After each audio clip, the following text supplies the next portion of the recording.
திருச்சிற்றம்பலம். தென்னாடுடைய சிவனே போற்றி, என் நாட்டவர்க்கும் இறைவா போற்றி.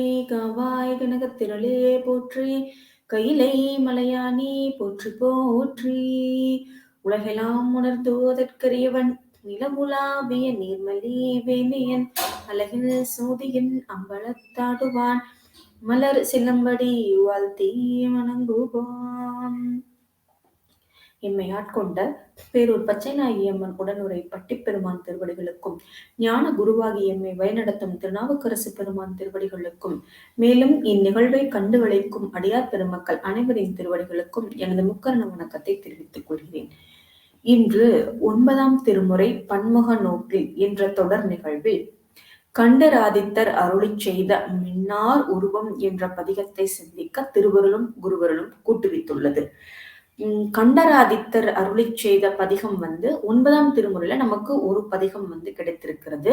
கண்டராதித்தர் தில்லைக்கு பொன்வைந்து தந்த முதலாம் பராந்தக சோழனின் 2வது மகன். இவர் சிறுவயதிலிருந்தே சிவபெருமானின் மீது பற்று கொண்டு சிவபக்தராகவே வளர்ந்து வந்தார். அரசோச்சும் தன்மை இருந்த போதிலுமே அவர் பெருமானை நினைத்து தேவார பாடல்கள் பாடுவதிலும் அவருக்காக இன்னிசை இசைப்பதிலும் தான் அவர் மிகுந்த ஈடுபாடு கொண்டவராக இருந்தார். இவருடைய காலம் பார்த்தா கிபி 950 957 வரைக்கும் அப்படின்னு சொல்றாங்க. இவர் சைவத்துல மிகுந்த ஈடுபாடு கொண்டிருந்தாலும் மற்ற சமயங்களையும் நல்ல மதிப்பு கொண்டவர். மற்ற சமயத்தாரையும் சிறப்பாகவே நடத்தினார் அப்படிங்கிறது நமக்கு வரலாற்றுல கிடைக்கக்கூடிய குறிப்பு. இப்போ இங்கன்னா திருச்சியிலிருந்து திருமலப்பாடிக்கு மேற்கே 3 கிலோமீட்டர் தொலைவில் கண்டராதித்தர் சதுர்வேதி மங்கலம் அப்படிங்கிற ஒரு ஊர் இவருடைய பெயரில் வழங்கப்பெற்று வருகிறது. இதுக்கு இப்போ இருக்கிற பெயர் என்னன்னு பார்த்தோம்னா கண்டராஜ்யம். இவருடைய மனைவிதான் செம்பியன் மாதேவி. அது உங்க எல்லாருக்குமே நல்லா தெரிஞ்சிருக்கும். செம்பியன் மாதேவி நிறைய சிவாலயங்களுக்கு சிவப்பணிகள் செய்துள்ளார். ராஜராஜ சோழனுக்கு சைவத்தை ஊட்டி வளர்த்து எடுத்தவரே செம்பியன் மாதேவி தான். அவருக்கு இந்த மாதிரி ஒரு பணிகள்லாம் செய்யறதுக்கு தூண்டுகோலா இருந்தவர் கண்டராதித்தர். இது கண்டராதித்தருடைய சிறப்புகள் மற்றும் அவருடைய வாழ்க்கை குறிப்பு. இவர் அருளி செய்த இந்த பதிகம் தில்லையில் இருக்கக்கூடிய பெருமானை கண்டு வணங்குவது எப்போது, அவரை கண்டு சேர்வது எப்போது அப்படின்னு ஒரு பாடல்லையும் இந்த பதிகங்கள் இருக்கிற ஒரு பாடலையும் அப்படி ஒவ்வொன்னா சொல்லிட்டே வர. இந்த பதிகம் அருளி செய்யப்பட்ட பண் பஞ்சமப்பன். முதல் பாடலுக்குள்ள போலாம். மின்னார் உருவம் மேல் விளங்க, வெண்கொடி மாளிகை சூழ, பொன்னார் குன்றம் ஒன்று நின்றது போலும், என்னா தென்னா என்று வண்டு பாடும் தென்தில்லை அம்பலத்துள், என்னார் அமுதை எங்கள் கோவை என்று கொள் எய்துவதே. இப்போ தில்லையில் இருக்கக்கூடிய ஒரு மாளிகையில பெண்களின் உருவம் எப்படி இருக்கா, பொன் போன்று மிளர்கிறதா. அந்த பொன் போன்று மிளரக்கூடிய பெண்கள் வெண்மையான கொடி படர்ந்திருக்கக்கூடிய மாளிகையின் மேல் இருக்கிறார்கள் அப்படின்னு சொல்லிட்டு அடுத்து பாருங்க. மின்னார் உருவம் பெண்களுக்கு, ஒரு பொன் குன்றம், பொன்னால் ஆன மலை பொன்னார் மேனியனே அப்படின்னு சொல்வார் நம்பியாரூரர். ஏன்னா கைலை மலையை இங்க ஒப்பிடுகிறாரோ அப்படின்னு கூட தோணுது. ஒரு பொன்னால் செய்யப்பட்ட மலை அங்க நின்றா எப்படி இருக்குமோ, நின்றது போலும். தில்லையுடைய பொன்னால் வேயப்பட்ட கூரை எப்படி இருக்கு அப்படின்னா, ஒரு பொன் குன்றமே அங்க இருந்தா எப்படி இருக்குமோ அது போல இருக்கா. அங்க இருக்கிற வண்டுகள் எல்லாம் தென்னா அப்படிங்கிற ஒரு இசையை எழுப்பிக் கொண்டு ரீங்காரமிட்டு கொண்டு அங்கும் இங்கும் போயிட்டு இருக்கு. அப்படிப்பட்ட தில்லையில் எழுந்தருளி கூத்து ஆடிக்கொண்டிருக்கும் பெருமானே, எங்கள் அமுதே, அடியவர்களுக்கு அமுது போன்றவனே, எங்கள் கோவே, எங்கள் தலைவனே, உன்னை நாங்க எப்ப பார்ப்போம், உன்னை நான் எப்ப பார்ப்பேன், உன்னை எப்ப நான் வணங்கி உன்னை அடைவேன் என்று கொள் எய்துவதே அப்படின்னு சொல்லி இந்த முதல் பாடல்ல கேட்கிறார். அடுத்து 2வது பாடல். ஓவா முத்தி அஞ்சு வேள்வி ஆரங்கம் நான் மறையோர் ஆவே படுப்பார் அந்த நாளர் ஆகுதி வேட்டுயர்வார் மூவாயிரவர் தங்களோடு முன் அரங்கு ஏறி நின்ற கோவே உந்தன் கூத்து காண கூடுவது என்று கொலோ அப்படின்னு இந்த பாடல். இரண்டாவது பாடல். இதுல ஓவா முத்தி அப்படின்னா எப்பவுமே அணையாம எரிந்து கொண்டே இருக்கக்கூடிய தீ. முத்தி அப்படிங்கிறது நமக்கு தெரியும். ஆகவனீயம், காருகாபத்தியம், தட்சிணாக்கினி, இந்த மூன்றும் தான் முத்தி. முத்தியை கொண்டு 5 விதமான வேள்விகளை அங்க இருக்கக்கூடிய அந்தணர்கள் செய்கிறார்களாம். 5 விதமான வேள்விகள் என்ன அப்படின்னா பிரம்ம யாகம், தெய்வ யாகம், மானுட யாகம், பித்துர் யாகம், பூத யாகம். மொத்தம் இந்த மாதிரி 5 விதமான வேள்விகளை செய்கிறார்களாம். எதை கொண்டு? ஆரங்கம் நான் மறையை ஊதிக்கொண்டு. 6 அங்கம் அப்படிங்கிறது சிட்டை, வியாக்கரணம், சந்தோவிசித்தி, நிருத்தம், ஜோதிடம், கல்பம். இந்த 6 தான் ஆரங்கம். நான்மறை நமக்கு தெரியும். ரிக், யஜுர், சாம, அதர்வணம். இதையெல்லாம் ஓதி அங்க இருக்கக்கூடிய அந்தணர்கள் நன்கு இந்த ஆரங்கம் நாள் வேதத்தை நன்கு அறிந்து உணர்ந்து தில்லை மூவாயிரவர்களோடு சேர்ந்து ஆகுதி வேட்டுயர்வார். ஆகுதி அப்படிங்கிறது 5 ஆகுதி, நெய், பால், தயிர் இது போன்ற ஆகுதிகளை எல்லாம் கொண்டு பெருமானுக்காக வேள்வி செய்கிறார்களாம். அப்படிப்பட்ட சிறப்பு வாய்ந்த தில்லையில் நீ நடனம் ஆடிக்கொண்டிருக்கிற முன் அரங்கு ஏறி நின்று. இத 2 வகையா நம்ம சொல்லலாம். பதஞ்சலி முனிவருக்காக தில்லையில் முன்னரே அங்க நடனம் புரிந்தார், அடியவர்களெல்லாம் பார்ப்பதற்கு முன்னால. அப்புறம் முன்னை பழம்பொருள் இல்லையா அவர், இந்த உலகத்தை தோற்றுவிக்க கூத்து நிகழ்த்தியவர், இந்த உலக உயிர்களை உய்விக்க கூத்து நிகழ்த்துபவர். அப்ப அவர் தானே முதலா அந்த அரங்குல இருப்பவரா இருப்பார், நடனம் ஆடக்கூடியவராக இருப்பார். அதனால முன்னரங்கு ஏறி நின்று கோவே உந்தன் கூத்துக்கான கூடுவது என்று கொலோ. உன்னுடைய கூத்தை பார்ப்பதற்கு, அதை கண்டு ரசிப்பதற்கு எனக்கு எப்போ ஒரு வாய்ப்பு கிடைக்கும், அந்த நாள் எந்த நாளோ அப்படின்னு சொல்லி இந்த 2வது பாடல்ல கேட்கிறார். அடுத்து 3வது பாடல். முத்தியாளர் நான் மறையோர் மூவாயிரவர் நின்னோடு ஒத்தே வாழும் தன்மையாளர் ஓதிய நான்மறையை தெத்தே என்று வண்டு பாடும் தென்தில்லை அம்பலத்துள் அத்தா உந்தன் ஆடல் காண அனைவதும் என்று கொலோ. இப்போ முத்தியை வளர்த்தக்கூடிய அந்தணர்கள், நான் மறையை ஓதக்கூடிய அந்தணர்கள், மூவாயிரவர், தில்லை மூவாயிரவர் நின்னோடு ஒத்தே வாழும் தன்மையாளர். ஒத்தே வாழும் தன்மையாளர் அப்படிங்கிறது நமக்கு ஒரு கதை தெரியும். இரண்யசிம்மன் அப்படிங்கிற ஒரு மன்னன் வியாக்கிரபாதரின் கட்டளைக்கு இணங்க தில்லை 3000 வரை எண்ண துணிவான். அப்படி எண்ணும் போது ஒருவர் மற்றும் குறைந்திருப்பார். என்ன ஒருத்தரை காணும் அப்படிங்கும்போது அங்க ஒரு அசரீரி ஒலிக்கும். நம்ம பெருமான் இந்த தில்லை 3000 நானும் ஒருவன், இவர்கள் என்னை ஒத்தவர்கள் அப்படின்னு சொல்வார். அப்போ தில்லை 3000 பெருமானும் ஒருவர் இல்லையா? அப்போ இங்க ஒத்தே வாழும் தன்மையாளர் அப்படின்னா பெருமானை ஒத்து வாழக்கூடிய, பெருமானை நினைந்து பெருமானையே ஒத்து வாழக்கூடிய தன்மையாளர் அப்படின்னு ஒரு பொருள் எடுத்துக்கலாம். அப்படி ஒத்து வாழும் தன்மையாளர் ஓதிய நான்மறையை, அவர்களெல்லாம் ஓதுகின்ற நான்மறையை கேட்டுக்கொண்டு அங்கே அந்த இடத்துல இருந்து அந்த வண்டு என்ன செய்யுதா, அதுவும் அந்த நான்மறையை ஓதுதான்.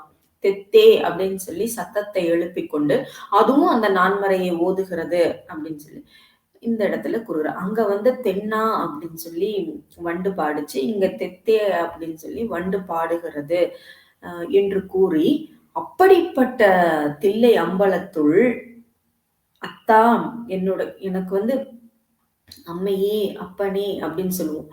அது போல இங்க அத்தா உன்னுடைய ஆடல் காண அணைவது எப்போது, உன்னுடைய அந்த நடனத்தை கூத்தை கண்டு ரசிப்பது எப்போது, நான் எப்போ அங்க சேருவேன் உன்னை பாக்குறதுக்கு அப்படின்னு இந்த பாடல்ல கேட்கிறார். 4வது பாடல். மானை புரையும் மடமென் நோக்கி மாமலையாளொடும் ஆனஞ்சாடும் சென்னி மேலோர் அம்புலி சூடும் அரண். தேனை பாலை தில்லை மல்கு செம்பொனின் அம்பலத்து கோனை ஞானக் கொழுந்து தன்னை கூடுவது என்று கொளோ. இப்போ மானை போன்ற விழிகளை கொண்டு அச்சம் மடம் ஞானம் பயிர்ப்பு அச்சம் மடம் நாணம் பயிர்ப்பு அப்படிங்கிற 4 வகை குணங்களை அம்மைக்கும் இருக்கும் அப்படிங்கிறார். இல்ல மடம் என்கின்ற குணத்தை கொண்டு மென்மை குணத்தை கொண்டு உமையம்மையோடு கூடி இருந்து தன் சென்னியில் அம்புலியை சூடி சந்திரனை சூடிக்கொண்டு ஆனஞ்சாடுகள், அதாவது பஞ்சகவ்யத்தில் திருமஞ்சனம் செய்து கொண்டு தில்லையில் கூத்து நிகழ்த்தி கொண்டிருக்கின்ற தேனை போன்றவனே, தித்திக்கும் தேனை போன்றவனே, இனிமையானவனே, பாலை போன்றவனே, உன்னுடைய அந்த நடனத்தை ஞான கொழுந்து, அதாவது அதாவது இந்த இடத்துல ஏன் கொழுந்து அப்படிங்கிறாருன்னா, கொழுந்து விரிஞ்சு விரிஞ்சு இலையாகும், பெருசு பெருசா மாறிட்டே போகும் இல்லையா, சின்னதுல இருந்து பெருசாகும். இப்போ எப்பவுமே பெருமான் குலகர். அது போல இலை அப்படின்னா அது கொஞ்ச நாள் கழிச்சு வாடி கூட விழுந்துடும் இல்லையா. ஆனா கொழுந்து அப்படிங்கிறது பசுமை, என்றைக்கும் தளிர்விட்டு கொண்டிருப்பது. இப்போ அதனால கொழுந்து குலகர் போல இங்க ஞானத்தை ஞான கொழுந்து அப்படிங்கிறார். பெருமான் நமக்கு அருளும் ஞானத்தை ஞான கொழுந்து அப்படிங்கிறார்.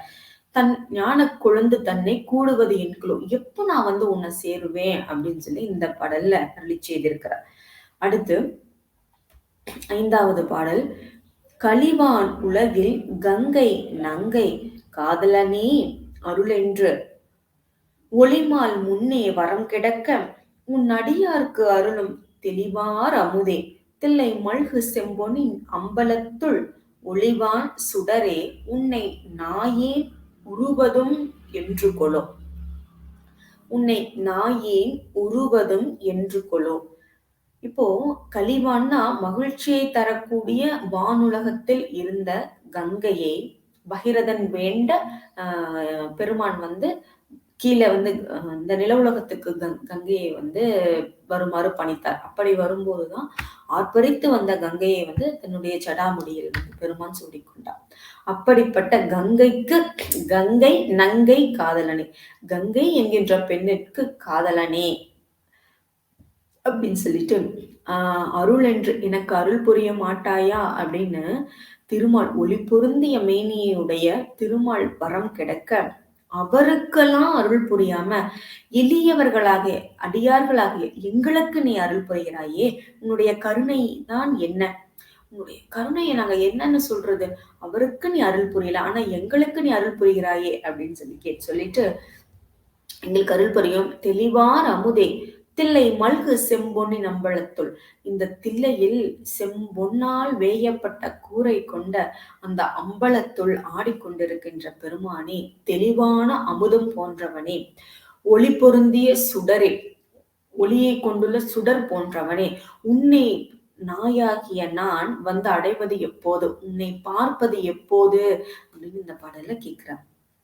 இந்த நமக்கு திருக்கோவையாறுலயும் திருமாலைப்படி வேண்டி இருப்பதை, ஏன்னா தில்லையிலேயே பாருங்களேன், பெருமான் நின்ற குளத்தில் இருப்பார். அந்த பக்கம் திருமால் சயன குளத்தில் இருப்பார். அது எப்படி சொல்றாங்கன்னா, வரம் கேட்டு சயன குளத்தில் அமர்ந்திருக்கிறார் அப்படிங்கிற மாதிரி சொல்லுவாங்க. வரம் கிடந்தான் தில்லை அம்பலம் முன்றிலும் மாயவனே, மாயவன் வரம் கேட்டுட்டு இருக்காராம். அங்க சயன குளத்தில் படுத்து பெருமானிடம் வரம் கேட்டுக்கொண்டிருக்கிறார் அப்படின்னு சொல்லி இங்க திருக்கோவையார்ல மாணிக்க வாசகரும் அருளி செய்துள்ளார். அடுத்த 6வது பாடல். பாரோர் முழுதும் வந்திறைஞ்ச பதஞ்சலிக்கு ஆட்டுகந்தான் வாரார் முளையால் மங்கை பங்கன் மா மறையோர் வணங்க சீரான் மல்கு தில்லை செம்பொன் அம்பலத்து ஆடுகின்ற காரார் மிடற்றம் கண்டனாரை காண்பதும் என்று கொள்ளும். இப்போ பாரார் முழுதும் வந்திறைஞ்ச, இந்த மக்கள் அந்த உலகுல இருக்கிற மக்கள் எல்லாரும் வந்து இறைஞ்ச. எல்லாரும் உன்னுடைய நடனத்தை காணணும்னு நினைக்கிறாங்க. ஆனா நீ யாருக்கு முதல்ல காமிச்ச அப்படின்னா, பதஞ்சலிக்கு ஆட்டு உகந்தான். உகந்தான் அப்படிங்கிற ஒரு வார்த்தை வரும்போது விரும்பி செய்தல் அப்படிங்கிறது நமக்கு பொருள்படும். பதஞ்சலிக்காக அங்க வந்து தில்லையில நடனத்தை விரும்பி செய்தானாம். நடனம் வந்து விரும்பி ஆடி காமிச்சாராம் பெருமாள் பதஞ்சலிக்காக. வாரார் முளையால் மங்கை பங்கன் மறையோர் வணங்க அம்மையோடு இணைந்திருக்கக்கூடிய பெருமானே, அங்க இருக்கக்கூடிய மறையோர்கள் வேதங்களை எல்லாம் கற்றவர்கள் வந்து வணங்க சீரான் மல்கு தொல்லை செம்பொன் அம்பலத்து ஆடுகின்ற காரார் மிடற்றம் கண்டனாரை காண்பது என்று கொலோ. சிறப்பு வாய்ந்த தில்லையில் நடனமாடிக்கொண்டிருக்கக்கூடிய பெருமானை அவர் என்ன செய்யறார்? கருணையை பொழிகின்றார். அதனாலதான் காரார் மிடற்றம் கண்டனாரை, கருணை நம்ம வந்து பெருமானுடைய அந்த கண்டத்தை பார்க்கும் போதெல்லாம் அவர் நமக்கு செய்த கருணை தான் தெரியணும். அதான் கருணையோடு பெருமான் அங்க நடனமாடி கொண்டிருக்கிறார். அந்த காரார் மிடற்றையும் கண்டனாரை வந்து தரிசிப்பது எப்போது அப்படின்னு இந்த பாடல்ல கேட்கிறார். இந்த பதஞ்சலிக்காக தான் பெருமான் நடனம் புரிந்தார் அப்படிங்கிறது திருவாசகத்திலும் பதஞ்சலிக்கு அருளிய பரம நாடக அப்படின்னு திருவாசகத்திலும் மாணிக்க வாசகர் அருளி செய்துள்ளார். அடுத்து 7வது பாடல். இளையார் கதிர்வேல் இலங்கை வேந்தன் 20 தோளும் இற மலைதான் எடுத்த மற்றவர்க்கு வாளொடு நாள் கொடுத்தான் சிலையால் புறமூன்று எய்த வெள்ளி செம்பொனின் அம்பலத்து கலையார் மரிப்பொன் கையினானை காண்பதும் என்று கொலோ. இளையார் கதிர்வேல் அப்படின்னா ஒளி பொருந்திய இலை வடிவத்தில் இருக்கக்கூடிய வேலை கையில் ஏந்தி கொண்டு கைலாய மலையை வந்து பெயர்த்தெடுக்க முற்பட்ட போது பெருமான் அவனுடைய 20 தோள்களும் நெறியுமாறு அருள் புரிந்தார். அதாவது அவரை அடக்குன ஒரு சின்ன விரலால அமுக்கி அவனுடைய அந்த 20 தோள்களும் வலியுமாறு செய்தார். அப்படிப்பட்ட பெருமான் அப்படி செய்தார். இருந்தாலும் அவன் கீதம் பாடும்போது என்ன செய்தார்னா வாளும் கொடுத்தார். சந்திரகாசம் அப்படிங்கிற வாள் வந்து பெருமான் மூலியமா ராவணனுக்கு கிடைத்தது. அத அப்படியே நம்ம நம்பியாரூரரும் 7ஆம் திருமுறையில் அருள் செய்திருக்கிறார். அதை அப்படியே இங்க கண்டராதித்தரும் நமக்கு வந்து கொடுத்திருக்கிறார்.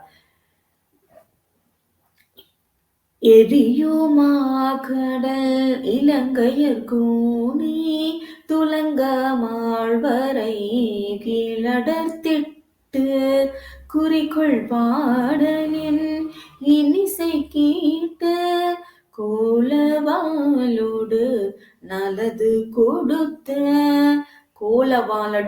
வாளோடு நாளது கொடுத்த, அதாவது இன்னும் வாழ்வதற்காக பல நாட்களை, அதாவது நீண்ட ஆயுளையும் வாளையும் வந்து பெருமான் பரிசாக கொடுத்தார். அதேதான் இங்க வாளோடு நாள் கொடுத்தான் அப்படின்னு கண்டராதித்தரும் அருளி செய்துள்ளார்.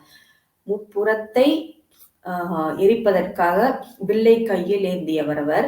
செம்போனின் அம்பலத்து, அந்த அம்பலத்தில் பெருமான் ஒரு மான்மதியை ஏந்தியவர் இல்லையா பெருமான். கலைமானை கையில் ஏந்தி கொண்டு அருள் புரிகிறாரா. அவரை காண்பது எப்பொழுது அப்படின்னு இந்த பாடல்ல கேட்கிறார். அடுத்து 8வது பாடல். வெங்கோள் வேந்தன் தென்னன் நாடும் ஈழமும் கொண்ட திரள் செங்கோற்சோழன் கோழி வேந்தன் செம்பியன் பொன்னணிந்த அங்கோள் வளையார் பாடி ஆடும் அணிதில்லை அம்பலத்துள் எங்கோன் ஈசன் எம் இறையை என்றுகொள் எய்துவதே.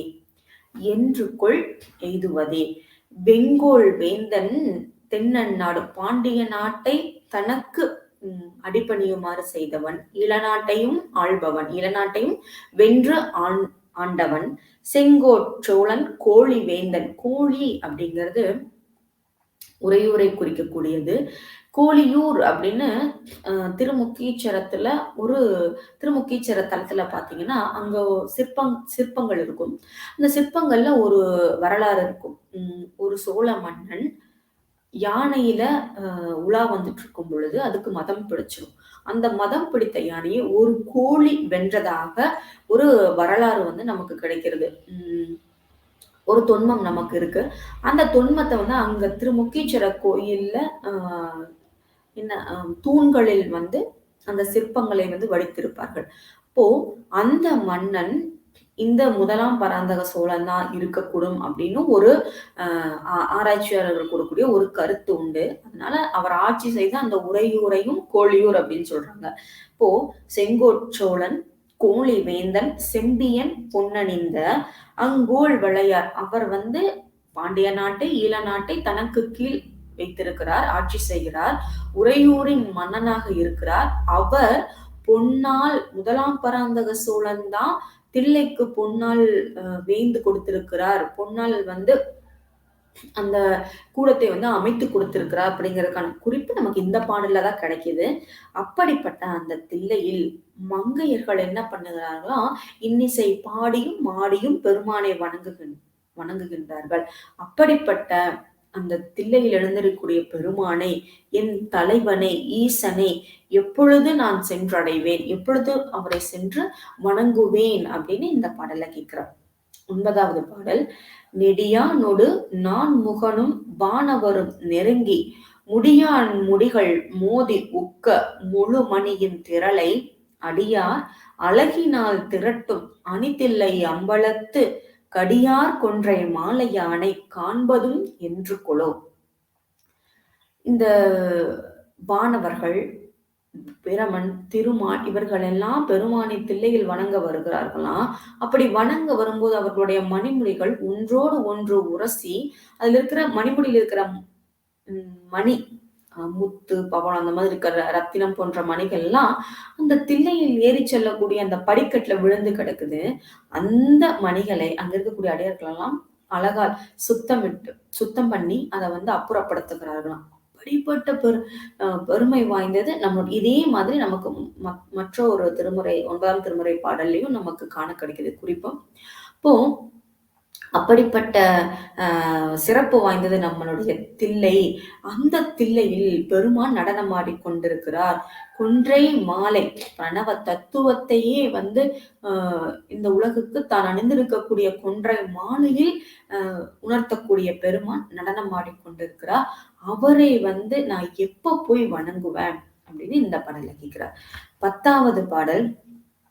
சீரான் மல்கு தில்லை செம்பொன் அம்பலத்தாடி தன்னை காரார் சோலை கோழி வேந்தன் தஞ்சையர் கூன் கலந்த ஆரா இன் கண்டராதித்தன் அருந்தமிழ் மாலை வல்லார் பேரா உலகில் பெருமையோடும் பேரின்பம் எய்துவரே.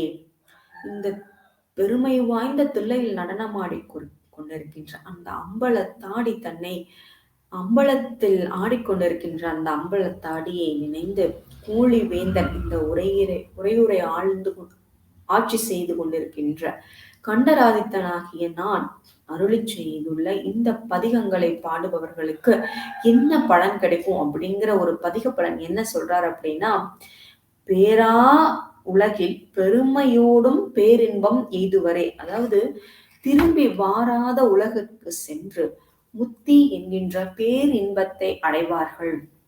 இந்த பதிகத்தை பாடுபவர்கள் முக்தி இன்பத்தை பெறுவார்கள் அப்படின்னு இந்த பாடல அருளி செய்திருக்கிறார் கண்டராதித்தர் என்று கூறி இன்றைய நம் சிந்தனையை நிறைவுக்கு கொண்டு வருகிறேன். நன்றி, வணக்கம். திருச்சிற்றம்பலம்.